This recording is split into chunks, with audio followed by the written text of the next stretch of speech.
As the American population expands and we're simultaneously trying to avoid being burned to the ground by climate change, we've got to be smarter about how we do housing.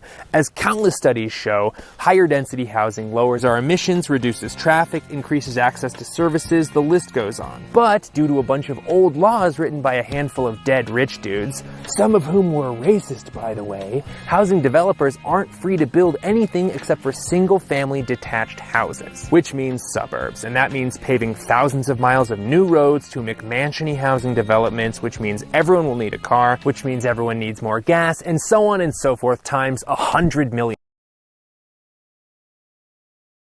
With the invention of the automobile, suddenly wealthier people could live even farther away and drive in and out of cities for work, and the American suburb was born. And that's when things got racist. No, that's not true either. That's when racism got suburbanized. And this racist turned classist but still racist kind of zoning took off all across America. This was the first step toward the homogeneous, sprawling, asphalt-covered, car-infested, stroad-line horror show that makes up the majority of cities and towns in the US and Canada today.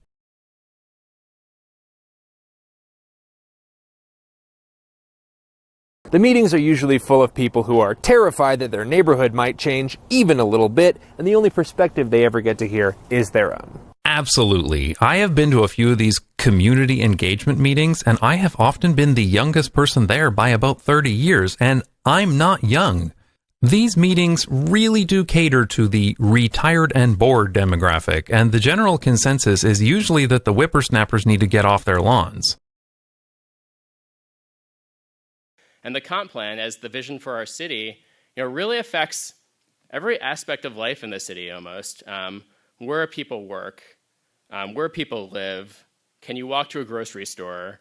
Can you bike to a grocery store? Can you bike to your job? Can you take a bus to your job? Where is park space? How accessible is that park space? How can we get around to visit our friends? So, this brings up an important question, right? Which is, why do we plan? Why do we do comprehensive planning? Why do we do other planning in the first place?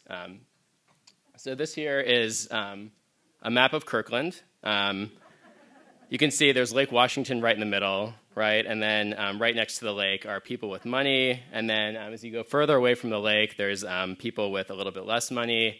And then you get into the tractor zone, and then you get into the area where the bears live. I am going to be talking about probably something a little bit different, which is how Kirkland is thinking about middle housing and affordability. And I want to mention, too, that this is a very small piece of how we address housing in Kirkland. We have, just like other cities, a very multifaceted approach to dealing with the housing crisis, because that is something that requires a multifaceted approach. And this is a little more probably market-driven than regulatory-driven, although the regulations are a huge piece of it. But just as an introduction, the cartoon on the left is probably self-explanatory, but this is one of the main drivers for why we decided to amend our middle housing policies, these generational disparities in wealth. And you can think about this in terms of racial disparities and lots of other disparities as well.